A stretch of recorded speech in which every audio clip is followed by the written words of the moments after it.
खट्टर का दबाव रामविलास शर्मा पर रहेगा और भारतीय जनता पार्टी या यूं कहें कि मनोहर लाल खट्टर जो है नायब सिंह सैनी को कोई ऐसे दिशा निर्देश देते हुए नजर आएंगे जिससे कि रामविलास शर्मा के खिलाफ जो है राजनीतिक जो एक मंच है उससे दूर। रामविलास शर्मा ये तक कहते हुए नजर आए कि राव इंद्रजीत सिंह को सीएम पद तक और उनके समर्थक विधायकों को मंत्री न बनाए जाने को लेकर भी मनोहर लाल खट्टर का हाथ है।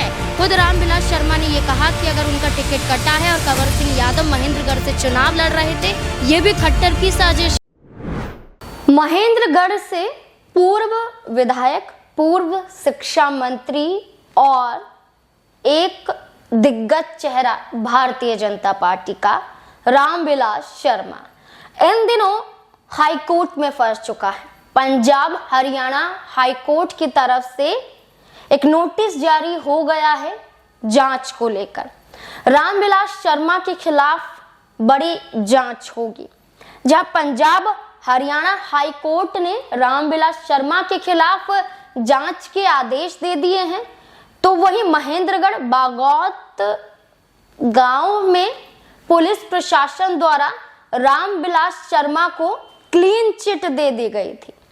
मामला अब से 2 दिन पहले का है। रामविलास शर्मा पर कैलाश चंद पुजारी ने बड़े आरोप लगाए।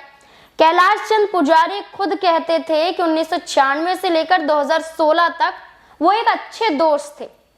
दोस्ती इतनी गहरी थी कि पैसों का लेन देन भी होता रहा। कैलाश चंद पुजारी से कई मामलों में रामविलास शर्मा ने करोड़ों की राशि ली, जो कुल मिलाकर 22 करोड़ पहुंच गया।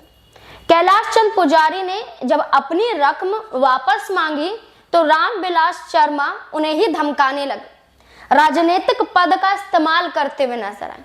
कैलाश चंद पुजारी ने उनके खिलाफ एफआईआर भी दर्ज करवाई, उनके खिलाफ कानून का सहारा भी लिया, लेकिन रामविलास शर्मा के खिलाफ कोई एक्शन नहीं हो पाया।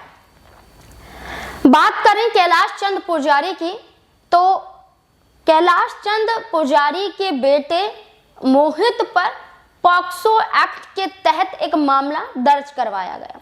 लगभग 3 महीने तक कैलाश चंद पुजारी का बेटा जेल में बंद रहा। इससे पहले कैलाश चंद पुजारी की पत्नी ने जहर खाने की कोशिश की।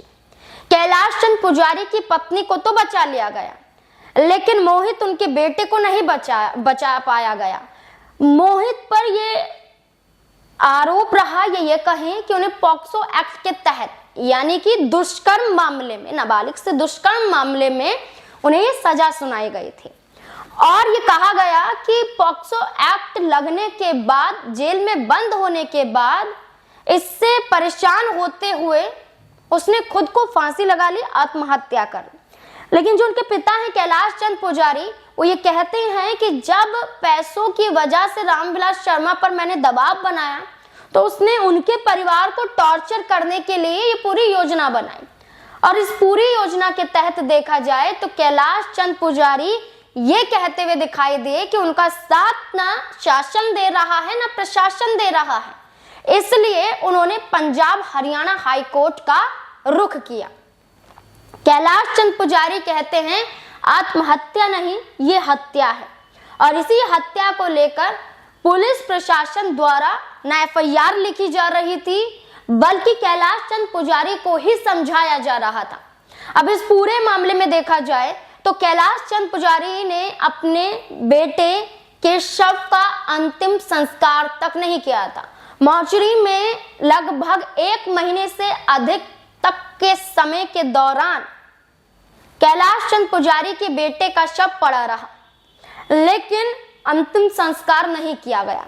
इसके बाद देखा जाए तो 14 जनवरी के आसपास के करीब पंजाब हरियाणा हाई कोर्ट का दरवाजा कैलाश चंद पुजारी ने खटखटाया, क्योंकि पुलिस प्रशासन द्वारा रामविलास शर्मा को क्लीन चिट दे दी गई थी। कहा गया था कि रामविलास शर्मा पर जो आरोप है वो निराधार है, पॉक्सो एक्ट के तहत उसने खुदकुशी की थी, लेकिन आप इल्जाम रामविलास शर्मा पर लगा रहे हैं। पुलिस प्रशासन द्वारा इस पूरी घटना को लेकर जो आरोप लगाए गए, निराधार बताए गए, निरस्त किए गए और उन्हें क्लीन चिट दे दी गई। इसके बाद पंजाब हरियाणा हाई कोर्ट का दरवाजा खटखटाया गया और दरवाजा खटखटाने के बाद पंजाब हरियाणा हाई कोर्ट ने निर्देश दे दिए हैं कि रामविलास शर्मा के खिलाफ जांच हो और बेटे के शव का अंतिम संस्कार हो। अंतिम संस्कार तो हो चुका है, लेकिन रामविलास शर्मा पर बड़ी गाज गिर सकती है, इस बात के संकेत मिल रहे हैं। ये कहा जा रहा है कि रामविलास शर्मा पर जो आरोप लग रहे हैं ये अगर सिद्ध साबित हो गए तो रामविलास शर्मा का राजनीतिक सफर भी खत्म हो जाएगा और सलाखों के पीछे भी रामविलास शर्मा पहुंच जाएंगे।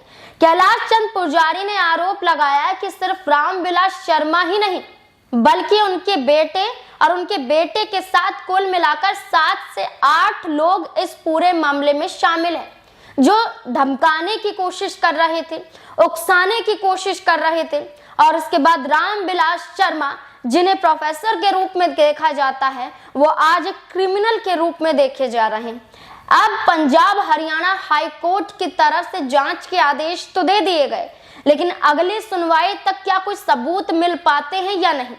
एक रिपोर्ट में भी मैं चर्चा करती हुई नजर आई थी, उस दौरान क्या कुछ कहा गया था वो भी सुनिए। नजर आ रहे हैं रामविलास शर्मा को फंसाने की साजिश रची जा रही है, उनके तमाम कार्यकर्ताओं का ये दावा है। और इसी के साथ राजनीतिक जगत से जुड़ी दिग्गज हस्तियां भी कहीं ना कहीं रामविलास शर्मा के समर्थन में उतरती हुई नजर आई। राव इंद्रजीत सिंह और जो मुख्यमंत्री हैं नायब सिंह सैनी, उनसे ये अपील की गई कि आप रामविलास शर्मा के खिलाफ कड़ी कार्रवाई करिए।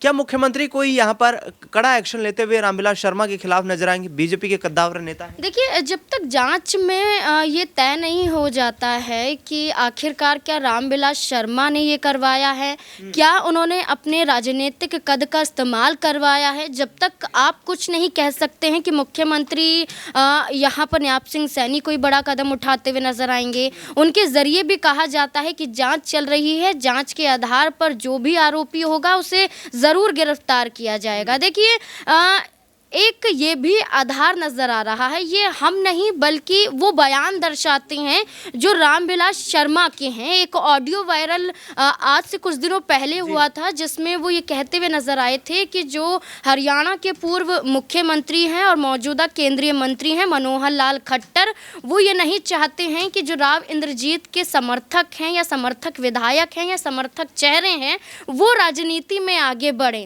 या भारतीय जनता पार्टी में उनका कद। लेकिन उन्होंने ये भी आरोप लगाया ना कि राव इंद्रजीत सिंह मुख्यमंत्री ना बने, इसके लिए अभय सिंह यादव, कंवर सिंह यादव या फिर सीताराम यादव की बात करें या ओम प्रकाश यादव की बात करें जो नारनौल से विधायक हैं, इन तमाम लोगों को यहाँ पर मनोहर लाल खट्टर ने एकजुट किया जिससे कि राव इंद्रजीत सिंह कमजोर हो सके। तो क्या इस आधार पर भी अब कहीं ना कहीं खट्टर का दबाव रामविलास शर्मा पर रहेगा और भारतीय जनता पार्टी या यूं कहें कि मनोहर लाल खट्टर जो है नायब सिंह सैनी को कोई ऐसे दिशा निर्देश देते हुए नजर आएंगे जिससे कि रामविलास शर्मा के खिलाफ जो है राजनीतिक जो एक मंच है उससे दूर हट करके निष्पक्षता के साथ कार्रवाई की जाए? देखिए, बयानबाजियों का दौर चलता है, जहां तक मुझे लगता है कि इतने बड़े कदम को अंजाम नहीं दिया जाएगा। मनोहर लाल खट्टर पर इल्जाम रामविलास शर्मा ने लगाया, खट्टर द्वारा ऐसा कुछ भी नहीं कहा गया, ना ही ऐसा कोई कदम उठाया गया। रामविलास शर्मा ये तक कहते हुए नजर आए कि राव इंद्रजीत सिंह को सीएम पद तक और उनके समर्थक विधायकों को मंत्री ना बनाए जाने को लेकर भी मनोहर लाल खट्टर का हाथ है। खुद रामविलास शर्मा ने यह कहा कि अगर उनका टिकट कटा है और कंवर सिंह यादव महेंद्रगढ़ से चुनाव लड़ रहे थे, ये भी खट्टर की साजिश है। वो नहीं चाहते थे, क्योंकि मैं खुद राव इंद्रजीत के समर्थकों में गिना जाता हूं और राव इंद्रजीत के समर्थन में इस बार भी देखे गए थे जब वो अटेली विधानसभा क्षेत्र में आरती राव को जिताने के लिए प्रचार प्रसार करते हुए नजर आए। कई प्रत्याशियों के समर्थन में प्रचार प्रसार करते हुए नजर आए। राव इंद्रजीत का साथ रामविलास शर्मा ने नहीं छोड़ा, बल्कि वो आरोप मनोहर लाल खट्टर पर लगाते रहे। लेकिन इस पूरे मामले की जांच होगी, जब तक कुछ नहीं कहा जा सकता है कि आरोपी कौन है, कौन यहाँ पर निर्दोष है। कैलाश पुजारी आरोप लगा रहे हैं, रामविलास शर्मा द्वारा इस पूरे मामले पर एक तरीके से कुछ नहीं कहा जा, सफाई जो पेश की जा रही है, लेकिन कोई बड़ा कदम नहीं उठाया जा रहा है। तो इस लिहाज से अगर हम बात करें तो जांच होगी, सबूत आएंगे। अब साफ नजर आता है कि रामविलास शर्मा पर जांच के आदेश तो दिए गए, लेकिन अगर जांच में एक भी सबूत मिला तो रामविलास शर्मा की गिरफ्तारी को कोई नहीं रोक सकता है। अब इस पूरे मामले को लेकर आपको क्या लगता है? कुछ लोगों का कहना है कि कैलाश चंद पुजारी राजनीतिक फायदे के लिए रामविलास शर्मा का इस्तेमाल कर रहे हैं। कैलाश चंद पुजारी झूठे आरोप लगा रहे हैं। कैलाश चंद पुजारी पर खुद घूस लेने के आरोप है। अब ऐसे में कौन सच कह रहा है, कौन झूठ कह रहा है, ये जांच में ही साबित होगा, क्योंकि नायब सिंह सैनी बतौर मुख्यमंत्री जांच के निर्देश दे चुके हैं। इसके अलावा रामविलास शर्मा के समर्थन में अभय सिंह यहाँ पर देखे गए हैं, नागल चौधरी से जो मंत्री रहे हैं, विधायक रहे हैं। अब रामविलास शर्मा मामले में देखना होगा क्या नया मोड़ आता है। आपको क्या लगता है इस पूरे मामले को लेकर? आप अपनी राय कमेंट सेक्शन में जरूर दें। देखते रहे SPN9 न्यूज। धन्यवाद।